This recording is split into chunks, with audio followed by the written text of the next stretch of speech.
اسی آیت کی وجہ سے فقہائے کرام نے یہ مسئلہ مستنبط کیا ہے، اور اس کی تائید کچھ دوسری آیات سے بھی ہوتی ہے اور نبی کریم سرور دو عالم صلی اللہ علیہ وسلم کی احادیث سے بھی ہوتی ہے کہ جن چیزوں کو اللہ تبارک و تعالیٰ نے حرام قرار دیا ہے، جن کے کھانے کو حرام قرار دیا ہے، ان کا اگر کسی وقت ایسا موقع پیش آ جائے کہ اگر انسان اس کو نہ کھائے یا اس کو استعمال نہ کرے تو یا تو اس کی موت واقع ہو جائے گی، یا اس بات کا اندیشہ ہے کہ کوئی عضو ضائع ہو جائے گا، انسان کے جسم کا کوئی عضو ضائع ہو جائے گا، تو اس صورت میں وقتی طور پر اس کے استعمال سے گناہ نہیں رہتا۔ اور اسی سے یہ بات بھی فرمائی گئی ہے کہ اگر کوئی شخص بیمار ہے اور اس کا علاج کوئی اور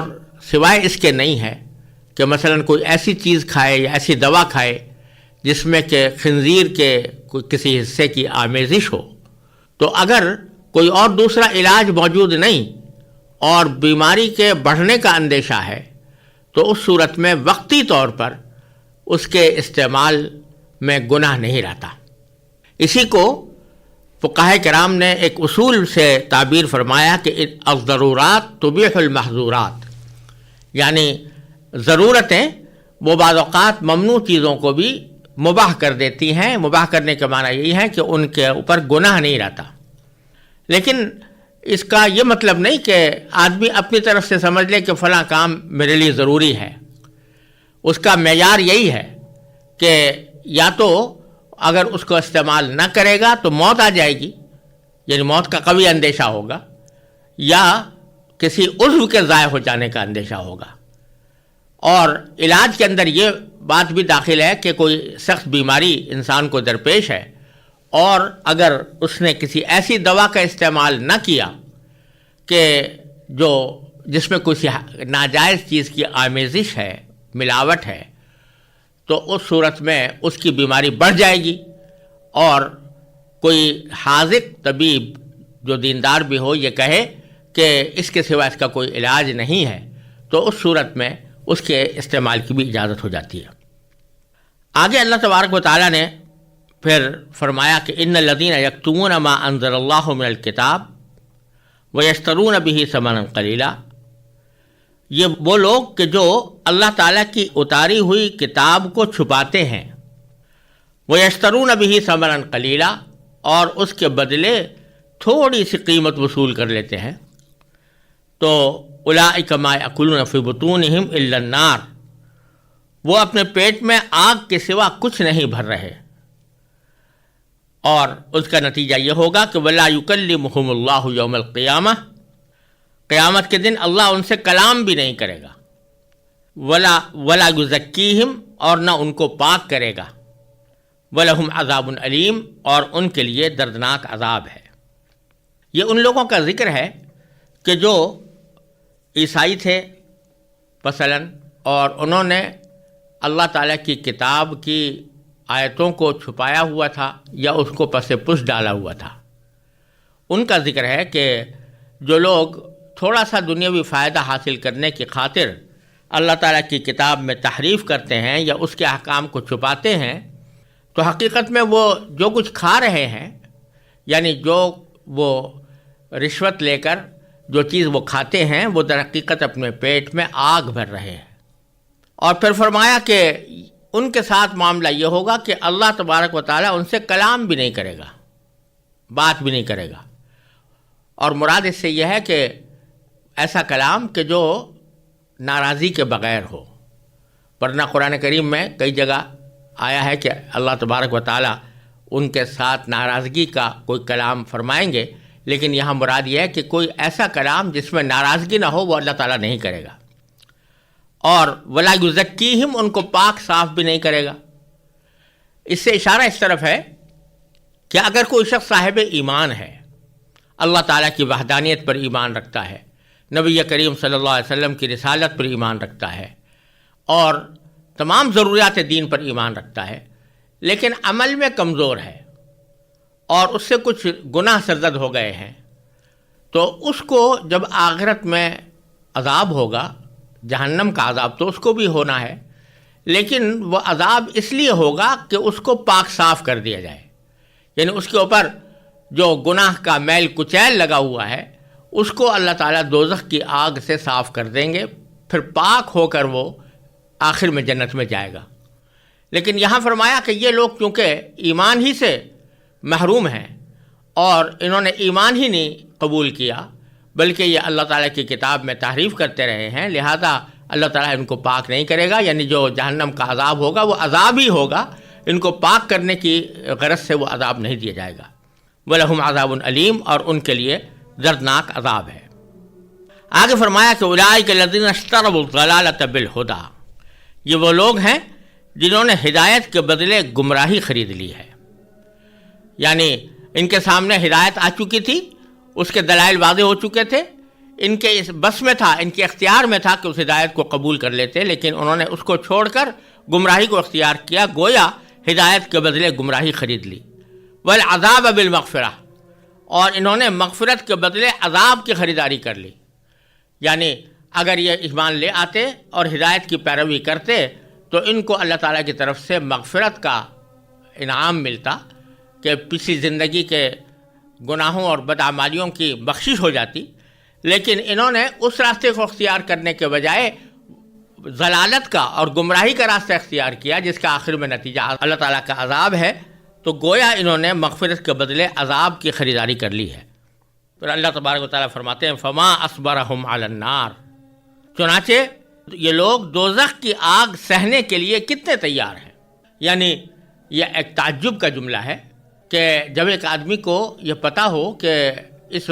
عمل کے نتیجے میں مجھے جہنم کا عذاب سہنا پڑے گا، تو اس کے باوجود وہ عمل کرتا رہے تو گویا وہ اس بات کے لیے تیار ہے اور اپنے آپ کو اس نے اس کام کے لیے آمادہ کر رکھا ہے کہ میں وہ عذاب بھگتوں۔ تو اللہ تعالیٰ فرما رہا ہے کیسے تعجب کی بات ہے کہ یہ لوگ کتنے تیار ہیں اس دوزخ کی آگ سہنے کے لیے۔ ذالک بأن اللہ نزل الکتاب بالحق، اور یہ سب کچھ اس لیے ہوگا کہ اللہ نے تو حق پر مشتمل کتاب اتاری ہے۔ وَإِنَّ الَّذِينَ اخْتَلَفُوا، اور جن لوگوں نے ایسی کتاب کے بارے میں مخالفت کا رویہ اختیار کیا ہے، ان الذین اختلفوا فی الکتاب، جن لوگوں نے ایسی کتاب کے بارے میں مخالفت کا رویہ اختیار کیا ہے، لفی شقاق بعید، وہ ضدہ ضدی میں بہت دور نکل گئے ہیں۔ یعنی کتاب کا برحق ہونا تو ان پر واضح ہو چکا، اس کے دلائل سامنے آ چکے، اس کے شواہد روز روشن کی طرح ان کے آنکھوں کے سامنے ہیں،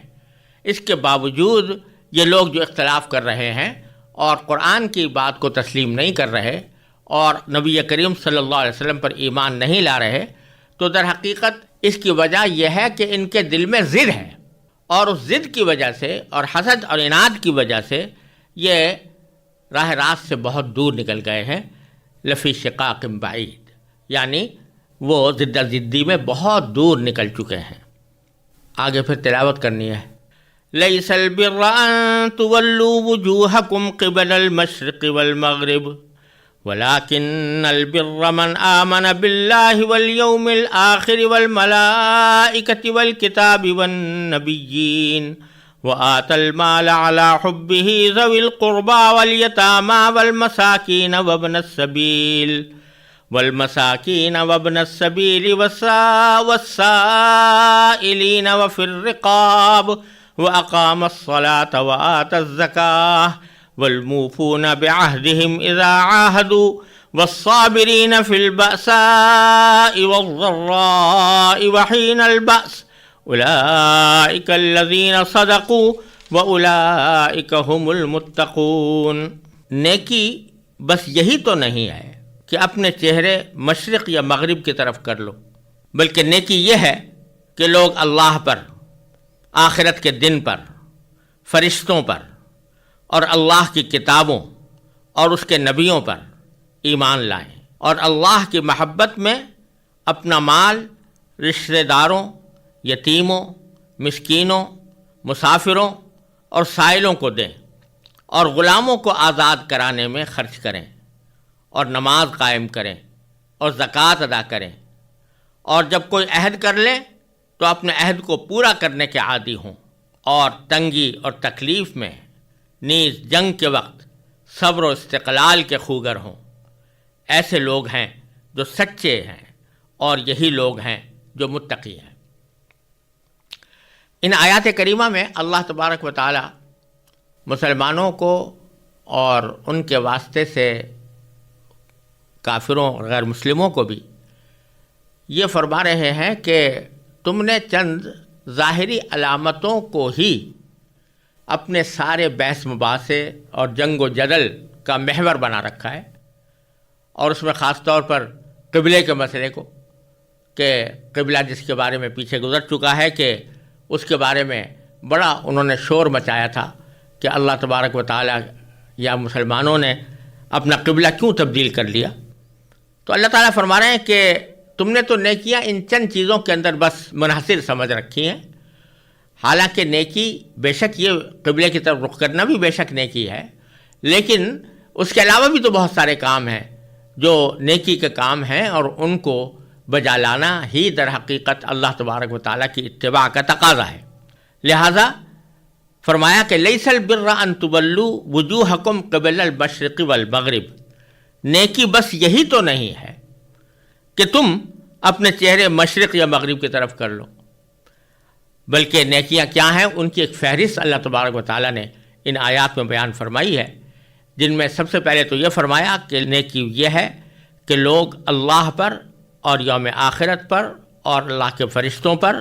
اللہ کی کتاب پر، اللہ کے نبیوں پر ایمان لائیں۔ تو سب سے بڑی نیکی تو یہ ہے۔ اب اگر آدمی ایمان کی طرف توجہ نہ دے اور غلط عقیدوں پر اصرار کرتا رہے اور پھر اسی بحث میں الجھ جائے کہ کون سا قبلہ برحق ہے کون سا قبلہ غلط ہے، تو اس کا معنی یہ ہے کہ جو اہم ترین اور بنیادی مسئلہ تھا اس سے تو اس نے آنکھیں چرا لیں اور اس سے اپنے آپ کو الگ کر لیا، اور اس فروعی اور چھوٹے مسئلے کے اندر بحث و مباحثہ شروع کر دیا۔